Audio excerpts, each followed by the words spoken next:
President Erdogan was at a youth rally on Saturday announcing the date of Turkey's next election. As he was speaking, a polemical Swedish activist was burning a copy of the Quran outside Turkey's embassy in the Swedish capital. Today, the Turkish president gave his response.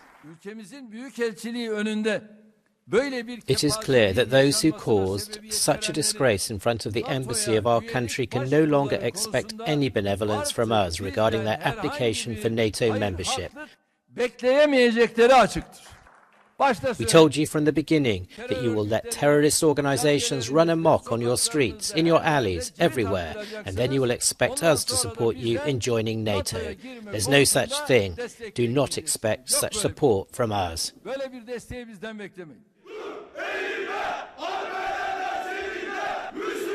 That anger was also reflected in protesters outside the Swedish consulate in Ankara. The provocative demonstration in Sweden only drew a small crowd, but it was the authorities' decision to allow it to go ahead that infuriated Turkey, triggering a major diplomatic rift.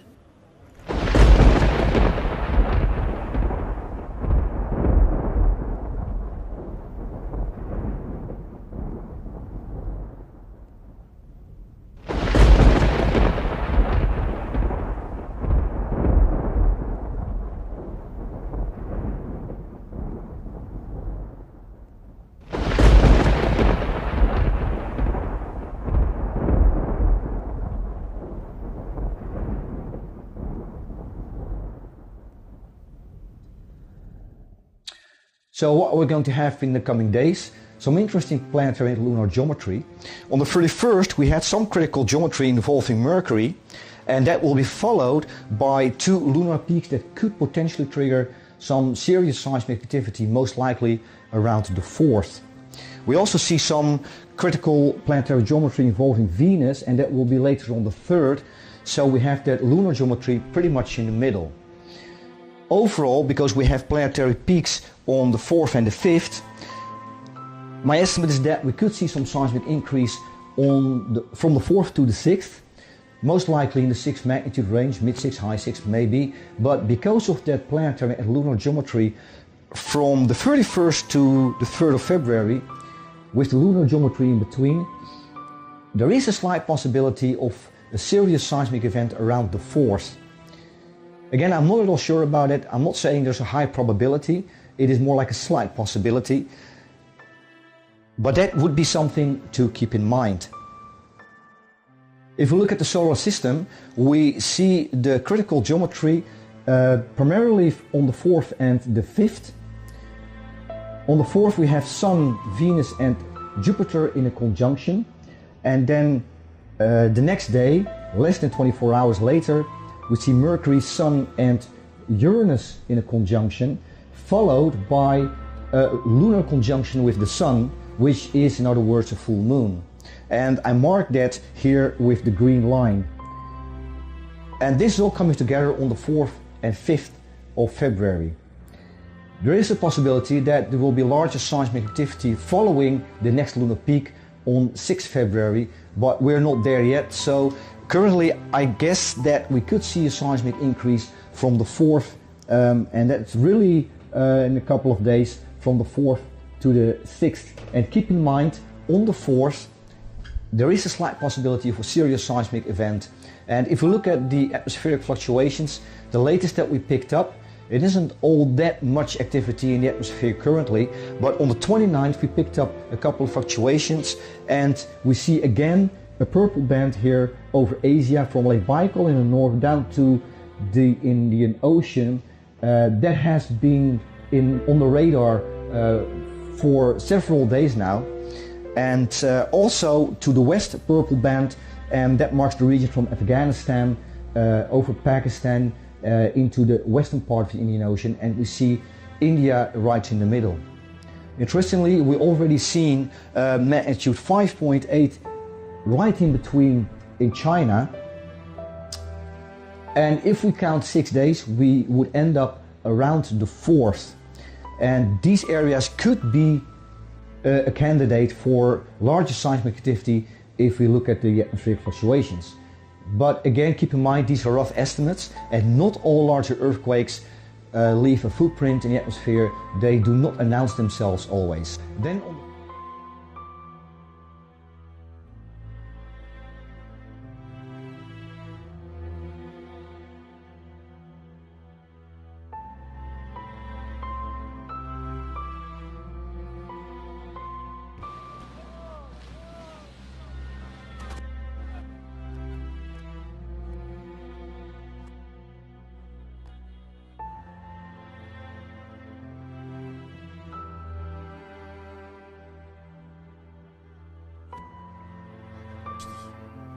Enkaz altından kurtarılan kişi sayısı 2470'i bulmuştur.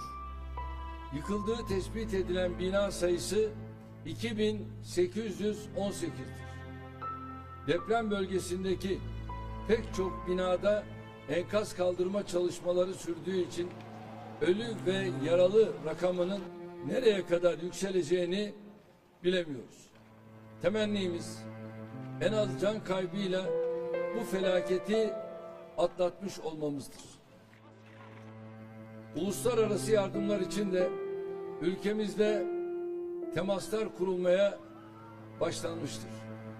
NATO ve Avrupa Birliği yanında 45 ülkenin yardım teklifleri tarafımıza ulaşmıştır.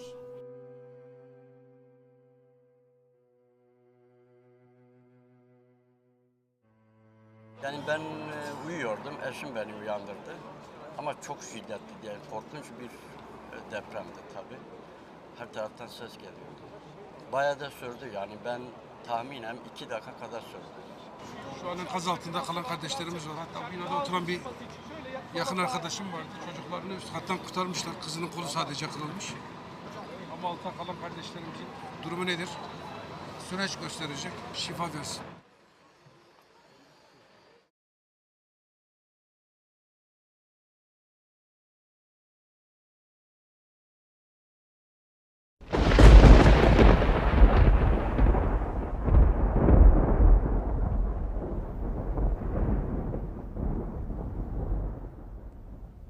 Out in the middle of nowhere sits a forest of antennae, causing earthquakes and tsunamis, unimaginable chaos and ruin.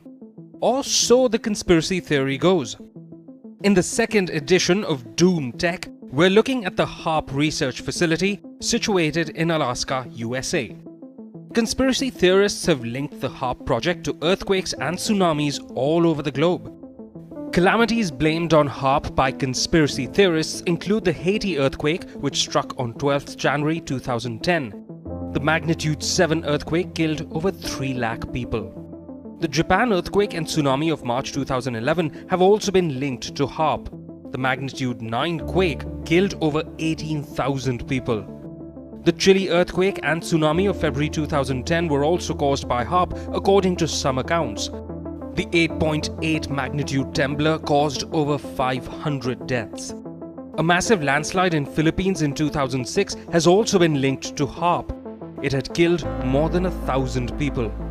These conspiracy theories are not limited to some sections of the internet. Even some world leaders have openly propagated these claims. In 2010, then President of Iran, Mahmoud Ahmadinejad, said recent floods in Pakistan had been caused by the Haarp project's electromagnetic waves. He also accused European nations of draining rain clouds before they could reach Iran, causing water shortages in the Asian country. In the same year, then President of Venezuela, Hugo Chavez, said a tectonic weapon being tested by America had caused the deadly Haiti earthquake.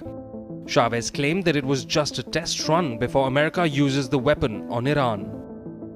Despite such loud proclamations, conspiracy theorists don't explain how some antennae in the US could cause quakes thousands of kilometers away. Instead, they claim that the details are closely guarded by the American government. So, what exactly is the Haarp project? Haarp is an acronym for High Frequency Active Auroral Research Program. Its objective is to study the highest portions of the Earth's atmosphere. Haarp sends high-frequency radio waves to the ionosphere. These radio waves heat electrons at altitudes above 60 kilometers. Then scientists study the resulting perturbations in the ionosphere. The aim is to improve communication and navigation systems. Haarp was managed by the US Air Force and Navy from 1990 to 2014. In 2015, the facility was handed over to University of Alaska Fairbanks. While Haarp has not responded specifically to earthquake claims, it has responded to weather manipulation theories. Haarp scientists have stated that the facility cannot control weather. Earth's weather is produced in the troposphere and stratosphere. Haarp's radio waves don't interact with these lower layers of the atmosphere. Scientists have said that if ionospheric storms caused by the sun can't affect Earth's weather, then Haarp definitely cannot. But this doesn't mean that artificial earthquakes are impossible. There are at least two ways that humans can cause earthquakes. The first is fracking or hydraulic fracturing, which is used to extract oil and natural gas. Wastewater produced by fracking is pumped into deep underground wells, and this can cause temblors. The second way to create a quake is through nuclear explosions. Quakes caused by nuclear blasts are much smaller than the explosion, and not all blasts cause quakes. The range of these is a few tens of kilometers as per the USGS. A fabled earthquake machine has also been linked to the enigmatic inventor Nikola Tesla. Some accounts say Tesla built a steam-powered oscillator which was designed to vibrate at various frequencies. The machine reportedly caused violent vibrations in a New York building, causing panic among people in the area who thought it was an earthquake. Tesla wanted to use the machine to transmit electricity via vibrations in the ground. The genius inventor believed that a powerful enough machine could even cause earthquakes.